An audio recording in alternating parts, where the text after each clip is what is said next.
Son of late martial arts star Bruce Lee has died.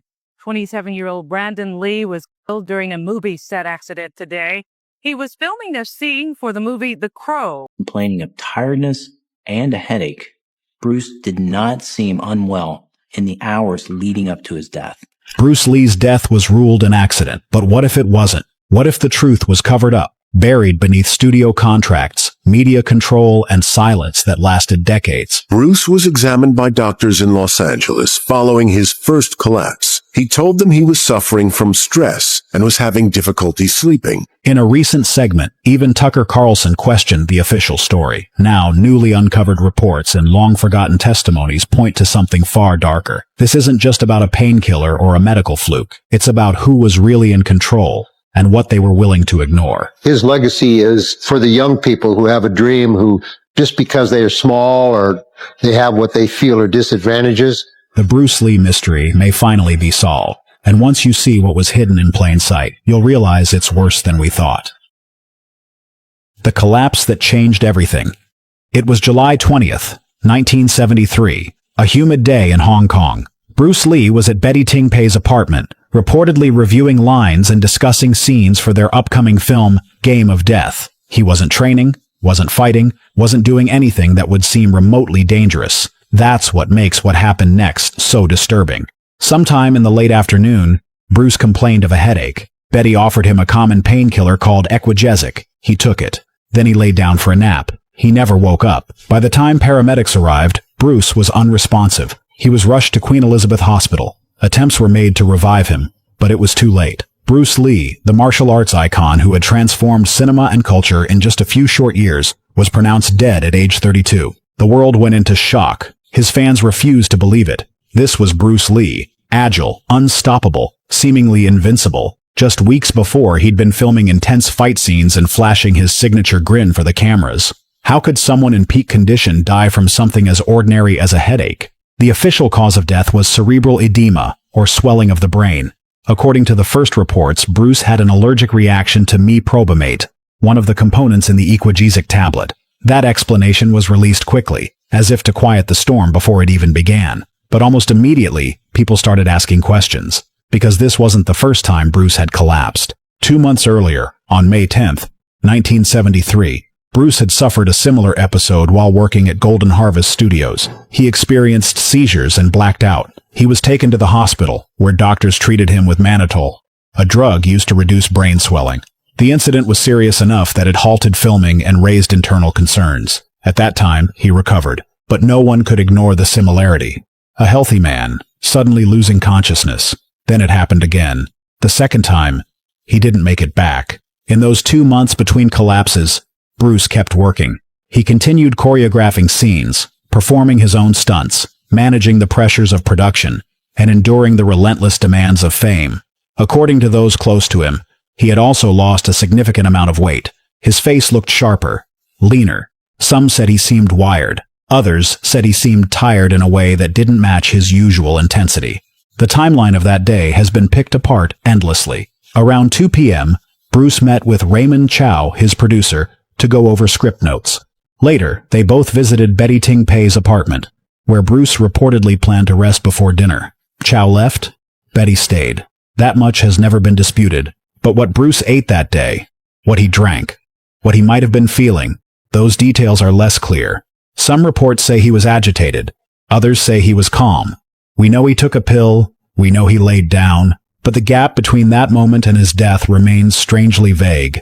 No clear records, no full medical timeline, just assumptions and contradictions. From the beginning, something didn't feel right. How could a man go from vibrant to lifeless in the span of an hour? If it was a freak reaction to a painkiller, why weren't the warning signs more obvious?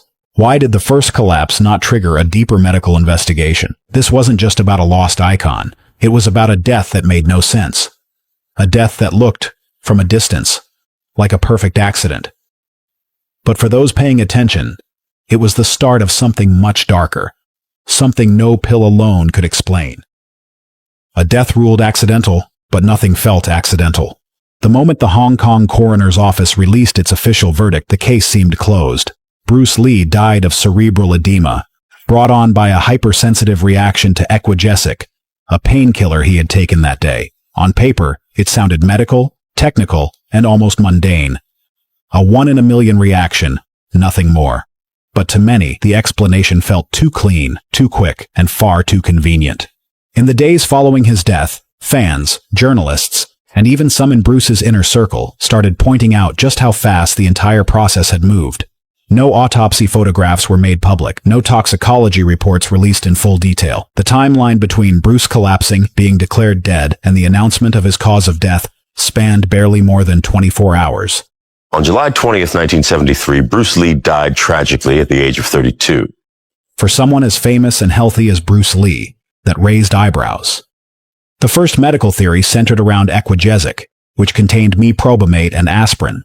Meprobamate is a muscle relaxant and tranquilizer known to cause adverse effects in some individuals, including drowsiness and, rarely, respiratory failure. But Bruce had reportedly taken the pill before without issues.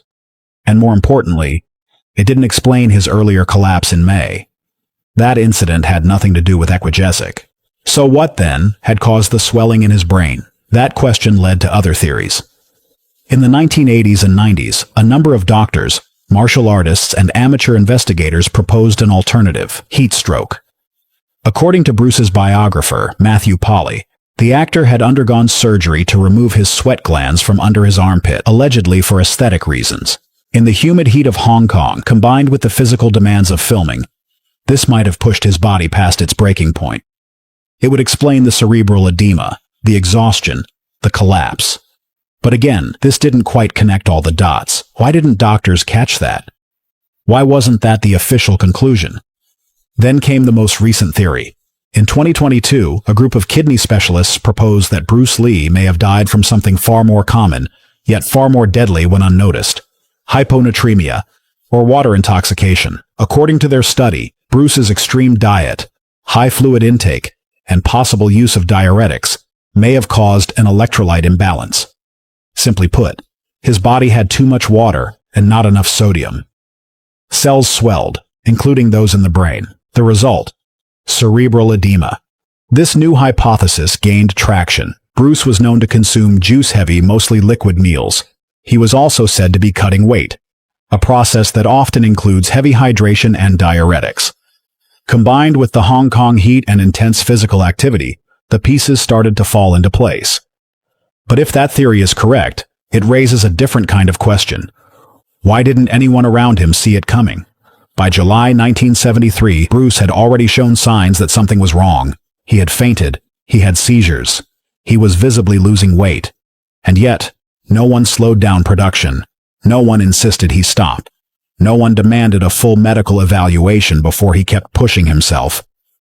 The official verdict may have called his death an accident, but the pattern behind it suggests something else: neglect, pressure, silence.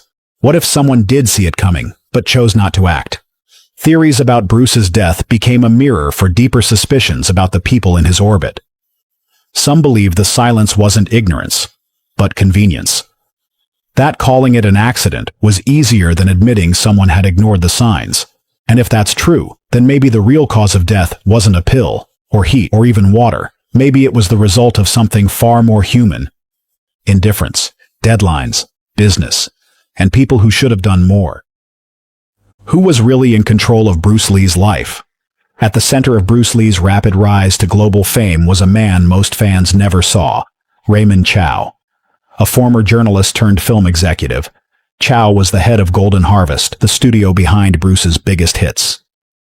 More than just a producer, he was Bruce's business partner, public gatekeeper, and according to some, the quiet architect of Bruce's international breakout. But with all that control came another role: someone with much to lose.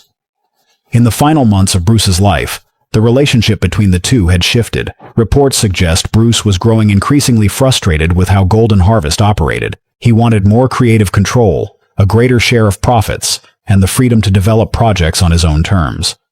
Chow, on the other hand, was facing pressure to keep Lee under contract. Bruce had already become irreplaceable. If he left, so did the studio's momentum. The tension wasn't explosive, but it was real. Something was brewing behind the camera. According to industry insiders at the time, Bruce had begun negotiating with Warner Brothers and other studios independently. He was trying to transition from a local action star to a full-blown international filmmaker. That meant fewer middlemen, fewer gatekeepers. And in his view, that likely included Raymond Chow. These weren't just creative differences. These were career-altering moves that could have cut Chow out of future deals worth millions. Then came July 20th. The last person to see Bruce alive, aside from Betty Ting Pei, was Chow himself. He visited the apartment earlier that day to talk business. According to Chow's own account, Bruce seemed tired, but otherwise fine. After leaving, he waited for Bruce to join him for dinner. Bruce never showed. Chow later told police that Betty called him first, not an ambulance, after Bruce failed to wake up. When asked why she didn't call emergency services immediately, her answer was vague. Chow claimed he was the one who called for help. The timeline has never been fully confirmed. And that's where the questions began to mount. Why was Chow so quick to take control of the narrative? He was the first to speak to the press, the one who handled most of the public statements in the days following Bruce's death. He kept a tight lid on information, often deflecting questions about Bruce's health, schedule, or stress levels. Some said he was protecting Bruce's legacy. Others weren't so sure. Rumors swirled. Some claimed Chow had underworld connections, ties to the Hong Kong film industry's darker corners. A towering figure in the Hong Kong film industry, Raymond Chow, who introduced the world to martial arts legend Bruce Lee. Places where loyalty was currency and silence was enforced. There's no proof of this, but the whispers never fully stopped, especially when people realized how much Chow stood to gain from the aftermath. After Bruce's death, Golden Harvest retained the rights to his unfinished film, Game of Death. Chow oversaw the production and release, inserting old footage of Bruce into the movie and hiring stand-ins to complete it. The film was released years later, and while some viewed it as a tribute, others saw it as exploitation. Either way, Chow profited enormously. So who was really in control of Bruce Lee's life during those final months? Who dictated his schedule, his commitments, his deadlines? Who had the power to push him when he should have been resting? It's easy to say Bruce was in charge. He was a star, a fighter, a man of vision. But stars don't operate in isolation. They exist within systems. And in Bruce's system, Raymond Chow had his hand on the throttle. If the machine pushed too hard, if the signs of danger were ignored, then maybe the real story isn't about an accident. Maybe it's about who made sure he kept going. Worse than we thought.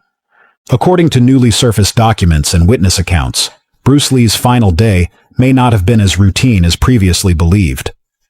The timeline that was once seen as straightforward, a headache, a nap, a tragic allergic reaction, Lee died in 1973 from an allergic reaction to painkillers when he was 32. has now been called into question. And if these reports are accurate, then the Bruce Lee mystery may finally be solved. And it's worse than we thought. One of the key details buried for decades was a set of notes taken by a Golden Harvest assistant, reportedly documenting conversations between Raymond Chow and others involved in Game of Death. According to those notes, Bruce had complained of intense head pressure and disorientation earlier that week. He reportedly asked for time off to recover, but the studio, under pressure to stay on schedule, allegedly told him to rest later. The production couldn't afford another delay. He was told to keep going. That same week, according to a separate report from a private nurse who had occasionally assisted Bruce off-set, there were signs of extreme fatigue, unusual weight loss, mood swings, and even what she described as micro-blackouts between takes. She claimed she raised the issue with someone close to the production, but nothing came of it. That testimony was never included in the official investigation. Raymond Chow, once thought to be simply a grieving colleague, is now the focus of scrutiny in these emerging reports. His actions on July 20th have always seemed oddly orchestrated, calling key people before emergency services, managing Betty Ting Pei's narrative, and taking over media communications almost immediately. In retrospect, it wasn't just grief, it was control, and that control extended to every part of Bruce's final hours. According to an interview from 1984 that resurfaced this year, one of Bruce's former business associates recalled a private conversation with Chow weeks before the actor's death. In that conversation, Chow allegedly vented about Bruce's growing independence. "He's getting too powerful," he reportedly said. "He wants to take everything with him. I made him." He forgets that. That quote was dismissed at the time as bitterness, but now it feels like a warning no one paid attention to. The most damning line comes from a senior editor who worked on Bruce's posthumous projects. After reading through decades of transcripts, production memos, and interviews, he put it plainly: "We suspected him all along. Chow, the man behind the scenes, was always just outside the frame. Always in the room, but never in the spotlight. But now, according to reports, it looks like he may have been the one steering everything from the shadows." This isn't to say Chow poisoned Bruce or orchestrated a murder. The evidence doesn't suggest direct foul play. But the picture being painted is still deeply unsettling. A man showing clear signs of physical collapse, ignored by those who depended on his performance. A schedule that wouldn't bend, even for health. A studio head who saw a star slipping out of his grasp, and did everything he could to keep the machine moving. So yes, the Bruce Lee mystery may finally be solved, but not in the way people expected. No secret assassin, no mysterious drug. Just a series of decisions layered in ego, money, and pressure. And the worst part, the signs were all there. The warnings were loud, but nobody listened.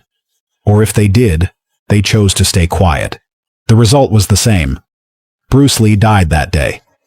At the age of only 32, Bruce Lee had left behind a wife, 2 children. But the reasons behind it, those are what linger. According to reports, the truth was always in front of us. We just didn't want to believe it. Or worse, some did. And they looked the other way.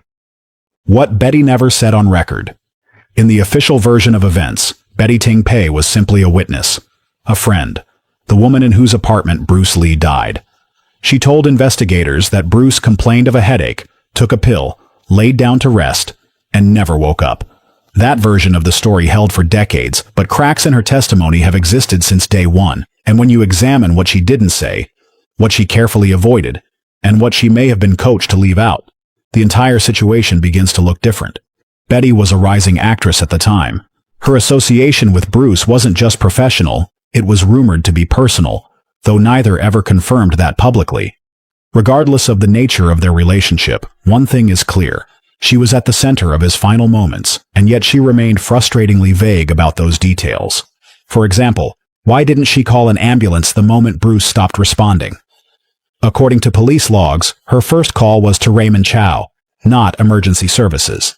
That alone raises questions. When minutes matter, why call a producer instead of a doctor? Some say she panicked. Others believe she was told exactly what to do. According to people close to the production at the time, Betty received multiple visits from Chow after Bruce's death. Before police interviews began, she reportedly cried uncontrollably during those visits, repeating one phrase over and over: "I didn't know it would happen like this." That line was never included in her formal statement. In the years that followed, Betty's account of what happened remained remarkably consistent, but also suspiciously sterile. She rarely went off script. When asked about Bruce's condition that day, she always gave the same short answers. He was tired. He had a headache. He took a pill. That was it. But others noticed that whenever Bruce's health came up, his weight loss, his strange mood swings, or the incident in May, Betty avoided comment, as if she had been told not to speculate, or worse, not to reveal what she actually saw. One Hong Kong journalist, who interviewed Betty in 1974, later said she appeared rehearsed. She was calm, he wrote, almost too calm, given what had happened in her home. That calmness may have been shock, or it may have been self-preservation. She was young, suddenly in the middle of an international tragedy, and surrounded by powerful people with a lot to lose. Years later, in a much quieter interview, Betty did let something slip. When asked if she believed Bruce had been under too much pressure before his death, she paused for several seconds before saying, "Yes, but that's not my story to tell." That sentence has stuck with investigators and fans alike. Not my story to tell. But she was there. If anyone knew the truth, it would be her. According to a film historian who reviewed unpublished tapes of Betty from the late 70s, she privately expressed regret, not just over Bruce's death, but over how she handled the aftermath. "I did what I was told," she allegedly said. That's all I could do. Again, this was never confirmed, never made public, but in a case full of controlled narratives and missing pieces, even whispers matter. If Betty was silenced, it likely wasn't out of malice. More likely, it was fear. Fear of legal consequences. Fear of career collapse. Fear of crossing the wrong people. Whatever she knew, she kept to herself. And with Raymond Chow now gone, any answers she may have withheld might be buried forever. Still, her silence says something. Not what she confirmed, but what she never denied. Not what she said, but what she carefully left out. For decades, people have asked if Bruce Lee was truly alone in his final moments. The answer may be this. Physically, yes. But narratively? Absolutely not. The truth still trapped in 1973. 50 years have passed, and yet the mystery of Bruce Lee's death remains as murky as ever. Medical theories have evolved. New reports have surfaced. But no matter how much is uncovered, one thing hasn't changed. No one was ever held accountable. There was no arrest, no trial, no official correction to the story that was told in July of 1973. And maybe that's by design. Raymond Chow is gone. Betty Ting Pei has spent most of her life avoiding the topic. Other key figures from that day have either passed away or refused to speak publicly. What's left is a trail of half-truths and contradictions. Fragments of the truth, scattered across decades, hidden in footnotes and behind carefully rehearsed interviews.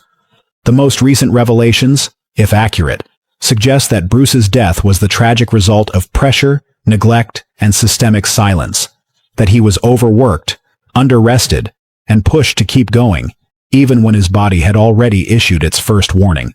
That multiple people saw the signs but did nothing. That the line between accident and consequence isn't always as clean as it looks on a coroner's report. And still, the official story stands.